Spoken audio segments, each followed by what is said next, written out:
ဟိုးရှေရှေတုန်းကတာယာလှတဲ့တောအုပ်ကြီးတစ်ခုရဲ့အစွန်မှာရိုးသားဖြူစင်ပေမဲ့အနှဲငယ်ပြင်းကြီးတက်တဲ့ဖိုးထောင်ဆိုတဲ့လူပြိုကြီးတယောက်နေထိုင်ပါတယ်တဲ့ဖိုးထောင်ဟာသူ့ရဲ့တနည်းအားအချိန်တွေကိုအလုတ်ကြိုးစားပြီးကုံဆုံးစေမယ့်အစားတစ်ပင်ရိပ်အောင်မှာလဲရောင်းရင်ကောင်းကင်ကတိမ်တွေကိုကြည့်ကစိတ်ကူးရင်လေတတ်သူတယောက်ဖြစ်တယ်တနေ့မှာတော့ဖိုးထောင်ဟာဝိုင်းရဲရတော့တောထဲကိုထင်းခွေထောက်ဖို့ဆုံးဖြတ်လိုက်ပါတယ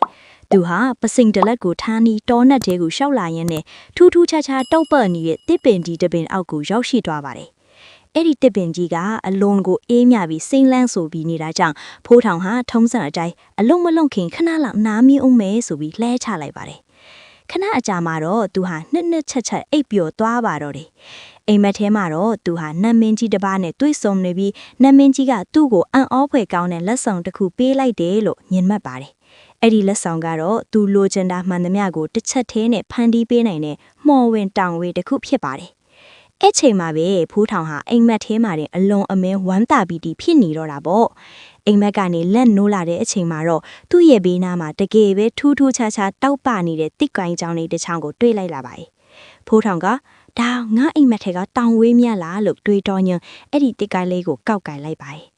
အဲ့ဒီအချိန်ကစပြီးဖိုးထောင်ရဲ့ဘဝမှာရေစာနဲ့ပညာပေးစာအဖြစ်တွေစတင်มาတော့တယ်။အဲ့ဒီတစ်ကိုင်းဟာတကယ်ပဲမှော်စွမ်းရှိမရှိဆိုတာကိုတော့ဖိုးထောင်ကိုယ်တိုင်လည်းမသေးကြသေးပဲစမ်းတက်ကြည့်ဖို့ပြင်ဆင်နေပါလို့တယ်။ဖိုးထောင်ကလက်ထဲကတစ်ကိုင်းချောက်လေးကိုကြည့်ပြီးတကယ်လို့ဒါကမော့တောင်ဝေးဆိုရင်ငါစားချင်မာတွေပေါ်လာပါစေလို့ဆုတောင်းလိုက်ပါတယ်။သူဆုတောင်းပြီးချင်းမှာပဲသူ့ရှေ့ကမြေပြင်ပေါ်မှာအငွေ့တထောင်ထောင်ထနေတဲ့မုံဟင်းကားတစ်ပွဲတကယ်လေးပေါ်လာပါတော့တယ်။ဖိုးထောင်ကမျက်လုံးအပြူသားနဲ့အံ့ဩသွားပြီးမုံဟင်းကားကိုအားရပါရစားလိုက်ပါတယ်။ဒါဆိုငါဟာကဘာပေါ်မှာအကန်ကောင်းဆုံးလူသားပဲလို့ကြွေးကြော်ပြီးနောက်ထပ်ဘာတွေတောင်းရမလဲလို့စဉ်းစားပါတယ်။သူဟာအိမ်ကိုပြန်မသွားတော့ပဲအဲ့ဒီတစ်ပင်အောက်မှာတင်စီးစိမ်ခံမှုဆုံးဖြတ်လိုက်ပါတော့တယ်။သူဟာနန်းတော်ကြီးလိုအိမ်မျိုးလှပတဲ့အဝတ်စားတွေနဲ့ရွှေငွေရတနာတွေကိုတစ်ခုပြီးတစ်ခုတောင်းဆိုလိုက်ပါတယ်။ခဏချင်းမှာပဲတောအုပ်အလဲမှာခမ်းနားတဲ့နန်းတော်ကြီးတစ်ခုပေါ်ပေါက်လာပါတော့တယ်။ဒါပေမဲ့ဖိုးထောင်ဟာအရာအလုံးကိုအလွယ်တကူရနေတာကြောင့်အလုံးလုံးရမှာကိုပိုပြီးပြင်းရည်လာပါတယ်။သူဟာလမ်းလျှောက်ဖို့တောင်ပြင်းလာတာကြောင့်ငါ့ကိုတနေရာကနေတနေရာကိုမပင်ပန်းပဲပို့ပေးနိုင်တဲ့ခြေထောက်တီပေါ်လာပါစေလို့ထပ်ပြီးဆူတောင်းလိုက်ပါတယ်။အဲ့ဒီအခါမှာတော့မော်တောင်ဝေးကဖိုးထောင်ရဲ့စန္ဒကိုနည်းနည်းထူးထူးခြားခြားအကောင့်ထဲပို့ပြလိုက်ပါတယ်။ဖိုးထောင်ရဲ့ခြေထောက်တွေဟာလူခြေထောက်မဟုတ်တော့ပဲမြင်းခြေထောက်တွေလိုဖြစ်သွားပြီးသူမထိန်ချုပ်နိုင်ပဲတိုးတဲ့ကိုအတင်းပြေးလွှားနေပါတော့တယ်။ဖိုးထောင်ဟာကြောက်လန့်တကြားနဲ့ရပ်ပါအောင်လို့အော်ဟစ်နေမိမယ်မြင်းချောက်တွေကတော့အရှင်ပြင်းပြင်းနဲ့ဆက်ပြေးနေပါတော့တယ်။ဒါဟာအလွယ်လူချင်တဲ့စိတ်ကြောင့်ဒူဆော့တင်ရင်ဆဲရတဲ့ဒုက္ခတစ်ခုဖြစ်လာပါတော့တယ်။တောခေါင်လေးတွေကလည်းဖိုးထောင်ရဲ့ထူးဆန်းတဲ့ပုံစံကိုကြည့်ပြီးဝိုင်းရကြပါတော့တယ်။ဖိုးထောင်ဟာမြင်းချေတောက်ကြီးတွေနဲ့တောအုပ်အနှံ့တရက်ချမ်းပြေးလွှားနေရတာကြောင့်အသက်ရှူပင်မဝတော့ပါဘူး။သူဟာအပင်တွေကိုတိုက်မိလိုက်ခြုံပုတ်တွေထဲတိုးဝင်မိလိုက်နဲ့အတော်လေးကိုလူရဲစရာဖြစ်နေပါတယ်။ကဲချပါဦးဒီခြေတောက်ကြီးတွေကိုရပ်ပေးချပါဦးလို့အော်ဟစ်နေပေမဲ့ဘသူမှမကင်နိုင်ကြပါဘူး။နောက်ဆုံးမှာတော့သူဟာမောဟိုက်လွန်းလို့မော်တောင်ဝေးကိုပြန်မြောက်ပြီးငါခြေထောက်တွေကိုမူလအတိုင်းပြန်ဖြစ်စီပါလို့အသေးအတန်ဆူတောင်းလိုက်ပါတယ်။တခဏချင်းမှာပဲသူဟာလူခြေထောက်တွေပြန်ရလာပြီးမိပြင်ပေါ်ကိုဖုံဖုံလေးကျသွားပါတယ်။ဖိုးထောင်ကအမောဖြီရင်းနဲ့အလွေရတိုင်းလည်းမကောင်းပါလားလို့ခဏတာစင်ကြည်မိသွားပါတယ်။ဒါပေမဲ့သူ့ရဲ့ပြင်းကြီးတဲ့စိတ်ကအမြင့်တွယ်နေတာကြောင့်ခဏအကြာမှာတော့နောက်ထပ်အကြံတစ်တစ်ခုထပ်ရပန်ပါတယ်။ငါမှအလုတ်အကျွေးပြုတ်မဲ့သူမရှိလို့ဒီလိုဒုက္ခရတာငါခိုင်းသမျှလှုပ်ပြီးမဲ့လူယုံတယောက်လောက်ရှိရင်ကောင်းပါပဲလို့တွေးလိုက်ပါတယ်သူဟာတောင်ဝေးကိုဝှေ့ရမ်းပြီးငါကိုအလုတ်အကျွေးပြုတ်ဖို့လူတယောက်ပေါ်လာပါစေလို့တောင်းဆိုလိုက်ပါတယ်အဲ့ဒီအခါမှာတော့သူ့ရှိမှလူပုံစံတူအယုတ်ကြီးတရုပ်ပေါ်လာပါတယ်ဒါပေမဲ့အဲ့ဒီအယုတ်ကြီးကဖိုးထောင်ခိုင်းတာကိုပဲလှုပ်တာမဟုတ်ပဲဖိုးထောင်လှုပ်သမျှကိုလိုက်တုပနေတာပါဖိုးထောင်ကထိုင်ရင်သူ့ကလိုက်ထိုင်နေဖိုးထောင်ကခေါင်းရဲရင်သူ့ကလိုက်ရမ်းပါတယ်ဖိုးထောင်ကဒေါသထွက်ပြီးငါကိုလိုက်မတူနဲ့လို့အော်လိုက်တဲ့အခါအဲ့ဒီအယုတ်ကြီးကလေဖိုးထောင်ကိုပြန်ပြီးလက်ညှိုးငုံငုံနဲ့ငါကိုလိုက်မတူနဲ့လို့အော်ပါတော့တယ်ဖိုးထောင်ကသူ့ရဲ့မော်လက်ဆောင်ကြောင့်စိတ်ညစ်စရာအတစ်တစ်ခုနဲ့ထပ်တိုးပန်ပါတယ်ရွာကလူတွေကတော့တိုးထဲမှာဖိုးထောင်တယောက်အယုတ်ကြီးနဲ့စကားများနေတာကိုမြင်ပြီးတဝါဝါရေမိုးနေကြပါတော့တယ်ဖိုးထောင်ဟာသူ့ကိုလိုက်တူနေတဲ့အယုတ်ကြီးကြောင့်စိတ်တိုတိုနဲ့ထွက်ပြေးဖို့ကြိုးစားပေမဲ့အယုတ်ကြီးကလည်းနောက်ကနေအတင်းလိုက်လာပါတယ်။သူပြေးရင်လိုက်ပြေးတယ်။သူရက်ရင်လိုက်ရက်ပါတယ်။ နောက်ဆုံးမှာတော့ဖိုးထောင်ဟာအကြံရပြီးငါ့ကိုလိုက်မတုနဲ့တော့မင်းဘာသာမင်းအလောက်သွားလို့တော့လို့အမိန့်ပေးလိုက်ပါတယ်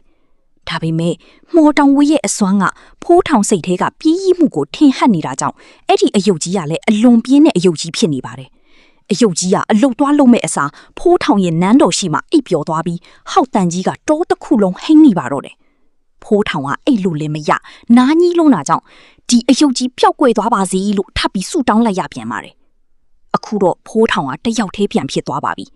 သူကဗိုက်စာလာတာကြောင့်အကောင်းဆုံးစားတော့ဖွယ်ရာတွေကိုတောင်းဆိုဖို့ပြင်လိုက်ပါတယ်ငါရှိမှာအရသာအရှိဆုံးဘရင်သုံးစားပွေဆုံးပေါ်လာပါစေလို့တောင်းလိုက်တဲ့အခါစပွဲကြီးပေါ်မှာဟင်းပွဲတွေအပြည့်ပေါ်လာပါတယ်ဒါပေမဲ့သူစားဖို့လက်လန်းလိုက်တိုင်းဟင်းပွေးတွေကရှောင်ဖယ်သွားကြပါတယ်။သူကဇွန်းနဲ့ခိုက်ရင်ဟင်းပွေးကနောက်ကိုဆုတ်သွားပါတယ်။မော်တောင်ဝေးကဖိုးထောင်ကိုတင်ငန်းစာပြီးချင်းပုံရပါတယ်။မင်းဟာကိုယ်တိုင်ဘာမှမလုပ်ချင်မေအလွယ်လိုချင်တဲ့သူမှုလို့ဒီဟင်းတွေကိုလည်းအလွယ်တကူစားခွင့်မပေးနိုင်ဘူးလို့တောင်ဝေးစီကအတန်ထွက်လာတယ်လို့ဖိုးထောင်ခံစားလိုက်ရပါတယ်။ဖိုးထောင်ကဗိုက်စာစားနေဖိုးထောင်ဟာအစားအသောက်တွေကိုလိုက်ဖန်ရင်မုန်းဟိုက်လာပြီးကျမ်းမြေပေါ်မှာပလက်လန်လဲကျသွားပါတယ်။ဒါဟာမှော်တောင်ဝေးလားဒါမှမဟုတ်ငါ့ကိုနှိပ်စက်နေတဲ့တုတ်ချောင်းလားဆိုပြီးစိတ်ပြက်လက်ပြက်နဲ့ညီးတွားမိပါတယ်အဲ့ဒီအချိန်မှာပဲတောထဲကမြေခွေးတစ်ကောင်ဟာဖိုးထောင်ရဲ့ပုံစံကိုကြည့်ပြီးအနားကိုရောက်လာပါတယ်ညီခွေးကဟေးဖိုးထောင်မင်းမအရာအလုံးရှိနေပါရဲ့နဲ့ဘာလို့ဒီလောက်တနာစရာကောင်းနေရတာလဲလို့မေးလိုက်ပါတယ်ဖိုးထောင်ကလည်းသူ့ရဲ့အခက်အခဲတွေကိုအကုန်ပြောပြလိုက်ပါတယ်ညီခွေးကရဲမောပြီးအချင်းဖိုးထောင်မင်းကအရာရာကိုအားထုတ်မှုမရှိပဲလိုချင်နေတာ哦တကယ်တော့ဒီတောင်ဝေးကမင်းရဲ့စိတ်နေစိတ်ထားကိုပဲတုံ့ပြန်နေတာပါမင်းကိုယ်တိုင်အလုတ်မလုတ်ချင်တဲ့၍ဒီတောင်ဝေးကလည်းမင်းကိုအလုတ်အကျွေးပြုမှာမဟုတ်ဘူးလို့ပြောပြပါတယ်ဖိုးထောင်ဟာမြေခွေးစကားကိုကြားတော့အနည်းငယ်စဉ်းစားမိသွားပါတယ်ဒါပေမဲ့သူ့ရဲ့ပြင်းကြီးတဲ့အကျင့်ကချက်ချင်းပြောက်မသွားသေးပါဘူးဒါဆိုရင်ငါအစားအလုတ်လုတ်ပြီးမဲ့တောကောင်လေးတွေပေါ်လာပါစေလို့ထပ်ပြီးဆူတောင်းလိုက်ပြန်ပါတယ်အဲ့ဒီအခါမှာတော့သူ့ရှိမှဝုတ်ဝုံနေမြောက်တီနဲ့ယုံလေးတွေအများကြီးပေါ်လာပါတယ်ဒါပေမဲ့အဲ့ဒီတောကောင်လေးတွေကဖိုးထောင်ခိုင်းတဲ့အလုပ်ကိုလုပ်မဲ့အစားဖိုးထောင်ရဲ့နန်းတော်ထဲမှာစော့ကစားပြီးပစ္စည်းတွေကိုလောက်ဖြက်စီးပါတော့တယ်။မြောက်တီကလိုက်ကားတွေကိုဆွဲဖြတ်တယ်။ဝုတ်ဝူနီကစားပွဲတွေကိုမှောက်လန့်ပါတယ်။ဖိုးထောင်ဟာသူ့တောင်းလိုက်တဲ့အကူအညီတွေကြောင့်ပူပြီးဒုက္ခရောက်နေရပြန်ပါတယ်။နန်းတော်ကြီးဟာခဏချင်းမှာပဲတိုးရင်တရိษံယုံကြီးလိုဖြစ်သွားပြီးဖိုးထောင်မှာတော့ဘယ်နာသွားနေရမှမသိအောင်ဖြစ်သွားပါတော့တယ်။ဖိုးထောင်ဟာသူ့ရဲ့ခမ်းနားတဲ့နန်းတော်ကြီးထဲမှာစော်ကစားနေကြတဲ့တရိษံတွေကိုကြည့်ပြီးစိတ်ပြက်လက်ပြက်ဖြစ်နေရပါတယ်တော်ကြပါတော့ငါအိမ်ကြီးပျက်စီးကုန်ပါပြီလို့အော်ဟစ်နေပေမဲ့မြောက်တွေကတော့သူ့ခေါင်းပေါ်ကနေခုန်ပေါက်ပြီးတတိကွန်တွေနဲ့ပြစ်ပေါက်နေကြပါတယ်ဖိုးထောင်ဟာနန်းတော်ထဲမှာမနေတာတော့ပဲအပြင်ကိုပြေးထွက်လာခဲ့ရပါတယ်အပြင်ရောက်တော့လဲအချီနီကမထူးကြပါဘူးသူတောင်းဆိုထားတဲ့စည်းစိမ်တွေဟာသူ့အတွက်ပျော်ရွှင်မှုထက်စိတ်ရှုပ်စရာတွေကိုပဲယူဆောင်လာပေးနေပါတယ်သူဟာဖိုက်ကလည်းစားအကြီးကလည်းပြက်နေတာကြောင့်လူကလည်းနှုံးချနေပါပြီအဲ့ဒီအချိန်မှာပဲရွာကသူ့ရဲ့တငယ်ချင်းဟောင်းဖိုးချက်ကတောထဲကိုထင်းခွင်ရင်ရောက်လာပါတယ်ဖိုးချက်ဟာဖိုးတောင်ရဲ့ထူးဆန်းတဲ့အသွင်ပြင်နဲ့ပျက်စီးနေတဲ့နန်းတော်ကြီးကိုကြည့်ပြီးအံ့ဩသွားပါတယ်။ဟေးဖိုးတောင်မင်းထားတွေဘလို့ဖြစ်နေတာလဲ။မင်းကြည့်ရတာလူနဲ့တောင်မတူတော့ဘူးလို့မေးလိုက်ပါတယ်။ဖိုးတောင်ကငိုတန်ပါကြီးနဲ့ငါမှမော်တောင်ဝေးရထားလို့အရာရာကိုတောင်းဆိုခဲ့တာပါ။ဒါပေမဲ့ငါတောင်းတမကငါ့ကိုဒုက္ခပဲပေးနေတယ်လို့ပြန်ပြောပြပါတယ်။ဖိုးချက်ကဖိုးတောင်ရဲ့လက်ထက်ကတစ်ကိုင်းချုံလေးကိုကြည့်ပြီးပြုံးလိုက်ပါတယ်။ဖိုးတောင်ရာမင်းကတော့အမြဲတမ်းပြင်းဖို့ပဲကြံနေတာကိုတကယ်တော့အလုံးမလုံးပဲရတဲ့အရာဆိုတာတန်ဖိုးလည်းမရှိတယ်လို့တီငဲဖို့လည်းခက်ခဲတတ်တယ်ကွာလို့ဆုံးမလိုက်ပါတယ်ဖိုးတောင်ဟာဖိုးချိုက်ရဲ့စကားကိုကြားပြီးပထမဆုံးအကြိမ်အဖြစ်သူ့ရဲ့ပြင်းမိမှုအတွက်ရှက်စိတ်ဝင်လာပါတော့တယ်အလုံးလုံးနေတဲ့ဖိုးချိုက်ရဲ့ပုံစံဟာပင်ပန်းပေမဲ့ကြည့်ရတာစိတ်ချမ်းသာပူရနေတာကိုသူတတိပြုမိသွားပါတယ်အလွယ်လိုချင်တဲ့စိတ်ကြောင့်သူရခဲ့တဲ့မှုလက်ဆောင်ဟာတကယ်တော့ကြင်ကြာတစ်ခုလိုဖြစ်နေမှဖိုးတောင်စတင်နားလေလာပါပြီလူပြိုကြီးဖိုးတောင်ဟာဒီတောင်ဝေးကြီးကိုဘယ်လိုစွန့်ပြရမလဲဆိုတာကိုပါစဉ်းစားလာပါတော့တယ်ဖိုးတောင်ဟာဖိုးချက်ရဲ့စကားတွေကိုကြားပြီးနောက်သူ့လက်ထဲကမော်တောင်ဝေးကိုတေးချပြန်ကြည့်လိုက်ပါတယ်။ဒါဆိုရင်ဒီတောင်ဝေးကငါ့ကိုပြင်းအောင်ပို့လုံးနေတာပေါ့လို့တွေးမိသွားပါတယ်။ဖိုးတောင်ဟာသူ့ရဲ့မှားယွင်းတဲ့စိတ်ကူးတွေကိုပြင်ဆင်ဖို့ဆုံးဖြတ်လိုက်ပါတယ်။သူဟာတောင်ဝေးကိုမြှောက်ပြီးငါတောင်းဆိုခဲ့တဲ့မလိုအပ်တဲ့စည်းစိမ်တွေနန်းတော်တွေနဲ့ဒီရှုပ်ထွေးမှုတွေအားလုံးကိုပျောက်ကွယ်သွားစေပါလို့ပြက်ပြက်သားသားဆုတောင်းလိုက်ပါတယ်တခဏချင်းမှာပဲခမ်းနားတဲ့နန်းတော်ကြီးစော့ကစားနေတဲ့တရိษံတွေနဲ့ထူးဆန်းတဲ့အရာအလုံးဟာလေထဲမှာပျောက်ကွယ်သွားပြီးအရင်အတိုင်းအေးချမ်းတဲ့တောအုပ်ကြီးပြန်ဖြစ်သွားပါတော့တယ်။ဖိုးတောင်ဟာအခုတော့အရင်လိုပဲတစ်ပင်ရိပ်အောင်မှာပစိန်တလက်နဲ့ကြံရိပ်ခဲ့ပါတယ်။ဒါပေမဲ့ထူးခြားတာကသူ့ရဲ့စိတ်ထဲမှာအရင်လိုပြင်းရင်စိတ်မရှိတော့တာပါပဲ။ဖိုးချက်ငါမင်းနဲ့အတူထင်းခွေးလိုက်မယ်လို့ဖိုးတောင်ကတက်ကြွစွာပြောလိုက်ပါတယ်။ ဖိုးချက်ကအံ့ဩသွားပြီးမင်းတကယ်ပြောတာလားဖိုးတောင်လို့မေးပါတယ်ဖိုးတောင်ဟာခေါင်းငိမ့်ပြပြီးပစိန်ကိုကြစ်ကြစ်ပါအောင်ဆုပ်ကင်လိုက်ပါတယ်သူဟာပထမဆုံးအကြိမ်ဖြစ်ကိုအားကိုပြီးအလုံးလုံးရတာရဲ့အရသာကိုစတင်ခံစားဖို့ပြင်ဆင်နေပါပြီမော်တောင်ဝေးလေးကတော့မြေပြင်ပေါ်မှာတာမန်တစ်ကိုင်း6လေးတစ်ခုလိုငြိမ်သက်စွာလေးလျောင်းနေပါတော့တယ်ဖိုးတောင်ဟာအဲ့ဒီတစ်ကိုင်းလေးကိုမကောက်တော့ပဲရှေ့ကိုတက်လှမ်းဖို့သာအာယုံစိုက်လိုက်ပါတယ်သူရဲ့ရိုးသားတဲ့စူးစမ်းမှုကသာအစစ်မှန်ဆုံးမှော့အတက်ဖြစ်လာတော့မှာပါအခုတော့ဖိုးတောင်ဟာလူပြင်းဘဝကနေရုံထွက်ဖို့ပထမဆုံးခြေလမ်းကိုစတင်လှမ်းလိုက်ပါပြီတစ်ပင်တွေကြားကဖြတ်တိုက်လာတဲ့လီဘီကလေဖိုးတောင်ရဲ့ပြောင်းလဲမှုကိုကျူးစိုးနေတဲ့အောင်ရှိနေပါတယ်ဖိုးတောင်နဲ့ဖိုးချက်တို့တငယ်ချင်းနှစ်ယောက်ဟာတောထဲမှာအတူတူထင်းခွေကြပါတယ်အရင်ကဆိုရင်ဖိုးတောင်ဟာထင်းတစည်းရဖို့ကိုတော့နိုင်ပေါင်းများစွာအချိန်ဖြုံးနေတတ်ပေမဲ့အခုတော့သူဟာတက်ကြွလှုပ်ရှားနေပါတယ်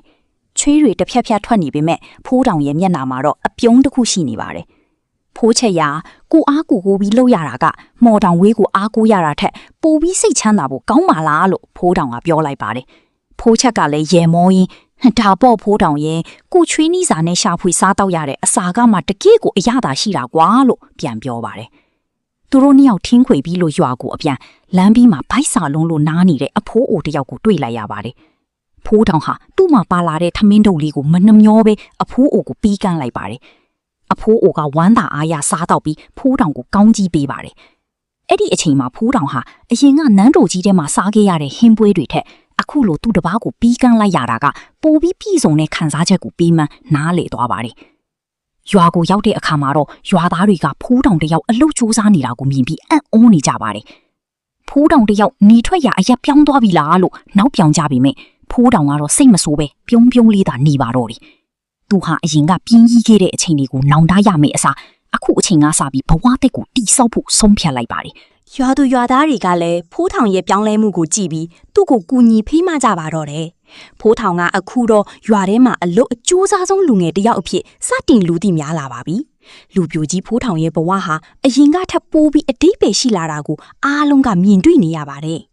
ဖိုးထောင်ကနေ့စဉ်ရက်ဆက်အလုပ်ကြိုးစားရင်းနဲ့တငယ်ချင်းဖိုးချက်စီကနေစိုက်ပျိုးရေးပညာတွေကိုသင်ယူပါတယ်။သူဟာအရင်ကပြစ်ထားတဲ့သူ့ရဲ့အိမ်ဘီးကမြေကွက်လက်လေးမှာဟင်းသီးဟင်းရွက်တွေစတင်စိုက်ပျိုးပါတယ်။လက်ထဲမှာမှုတောင်ဝဲမရှိတော့ပေမဲ့ဖိုးထောင်ရဲ့လက်နှစ်ဖက်ကအခုတော့တကင်းမှုအတက်ကိုဖန်တီးနေတယ်လို့ပါပဲ။ရက်အနည်းငယ်အကြာမှာတော့စိန်လန်းဆိုပြီးတဲ့မုံလာထုတ်တွေခရမ်းကျင်သီးတွေနဲ့ငရုတ်ပင်လေးတွေဝီဆာထွက်ရှိလာပါတယ်။ဖိုးထောင်ကသူ့ရဲ့ကိုယ်ပိုင်ထွက်ကုန်တွေကိုကြည့်ပြီးကြည်နူးမဆုံးဖြစ်နေရပါတယ်တနေ့မှာတော့ရွာကကလေးတစုဟာဖိုးထောင်ရဲ့ခြံလေးကိုလာရောက်စုပ်ကစားကြပါတယ်။ဖိုးထောင်ကကလေးတွေကိုသူစိုက်ထားတဲ့ချူမီနဲ့တစ်တီးလေးတွေဝီညပေးရင်ကလေးတို့ကြီးအရာရာကိုအလွေမလူကျင်ကြနေအောင်ကိုယ်တိုင်စူးစမ်းပြီးရလာတဲ့အရာကမှတကယ့်အစ်စ်အမှန်ပဲလို့ပညာပေးစကားပြောပြပါတယ်။ကလေးတွေကလည်းဖိုးထောင်ရဲ့စကားကိုနားထောင်ပြီးအားကျနေကြပါတယ်။ဖိုးထောင်ကအခုဆိုရင်ရွာထဲမှာပြင်းကြီးတဲ့ဖိုးထောင်မဟုတ်တော့ပဲကျူးစားတဲ့ဖိုးထောင်လို့နာမည်တွေ့နေပါပြီ။သူဟာသူ့ရဲ့အောင်မြင်မှုတွေကိုကြည့်ပြီးအရင်ကမှုတောင်ဝဲကိုပြန်မတန်းတတော့ပါဘူး။တကယ်တော့လူတိုင်းရဲ့အတွင်းတန်မှာကျူးစားခြင်းစိတ်ဆိုတဲ့မှုတောင်ဝဲတစ်ခုစီရှိနေကြတာကိုဖိုးထောင်လက်တွေ့သိမြင်သွားခဲ့ပါပြီ။သူ့ရဲ့ခြံလေးထဲမှာငှက်ကလေးတွေတချင်းဆိုနေတဲ့ဟာဖိုးထောင်အတွက်တော့အကောင်းဆုံးသောဂီတတန်တစ်ခုဖြစ်နေပါတော့တယ်။ဖိုးထောင်ကသူ့ဘဝရဲ့အကောင်းဆုံးနှစ်ရက်တွေကိုပျော်ရွှင်စွာဖြတ်သန်းနေပါတယ်။နောက်ဆုံးမှာတော့ဖိုးထောင်ဟာရွာမှာစံပြပုဂ္ဂိုလ်တယောက်ဖြစ်လာပါတယ်။သူဟာအလုတ်စူးစမ်းရုံနဲ့မကပဲရွာကတခြားပြင်းရစ်နေတဲ့လူငယ်တွေကိုလည်းသူ့ရဲ့အတွေ့အကြုံတွေနဲ့လမ်းညွှန်ပေးပါတယ်။ငါတော့ကတော့မော်တောင်ဝီကိုအားကိုပြီးဒုက္ခရောက်ခဲ့ဘူးတယ်။မင်းတို့လည်းအလွယ်လန်းကိုမလိုက်ကြနဲ့ဆိုပြီးသူဖြတ်တန်းခဲ့တဲ့ရေစရာပညာပေးစရာစက်ကြောင်းတွေကိုပြန်ပြောပြလိမ့်ရှိပါတယ်။ရွာသားအားလုံးဟာဖိုးထောင်ရဲ့ပုံပြင်ကိုနားထောင်ပြီးရေမောကြတယ်လို့အတွေးကိုစီလည်းရသွားကြပါတယ်။ဖိုးထောင်ဟာအခုဆိုရင်ကိုပိုင်အိမ်လေးနဲ့ကိုပိုင်စိုက်ခင်းလေးနဲ့အေးချမ်းစွာနေထိုင်နေပါပြီ။သူဟာညနေတိုင်းတစ်ပင်ရိပ်မှာနားနေတဲ့အခါအရင်လိုပြင်းလို့နားတာမဟုတ်ပဲအလုတ်ပြီးလို့ပီတိနဲ့နားနေတာဖြစ်ပါတယ်။မော်တောင်ဝီးဆိုတာထက်ပိုတန်ဘူးရှိတဲ့ဇွေလွန်လာဝီရိယဆိုတဲ့လက်နက်ကောင်းကိုသူပိုင်ဆိုင်သွားခဲ့ပါပြီ။ဒီပုံပြင်လေးကပြီးတဲ့သင်ခန်းစာကတော့ကိုယ်တိုင်စူးစမ်းအားထုတ်မှုမရှိပဲရရှိလာတဲ့အရာမှန်သမျှဟာကြာရှည်မခံသလိုစစ်မှန်တဲ့ပျော်ရွှင်မှုကိုလည်းမပြီးနိုင်ဘူးဆိုတာပါပဲ။ဖိုးတောင်တယောက်ပြင်းရစ်ချင်းကနေယုံထွက်ပြီးစူးစမ်းခြင်းရဲ့ရလဒ်ကိုခံစားရင်ပျော်ရွှင်စွာနေထိုင်သွားပါတော့တယ်။ပုံပြင်လေးကတော့ဒါပါပဲ။ခလီတို့လည်းဖိုးတောင်လိုစူးစမ်းတဲ့သူတွေဖြစ်ကြပါစေ။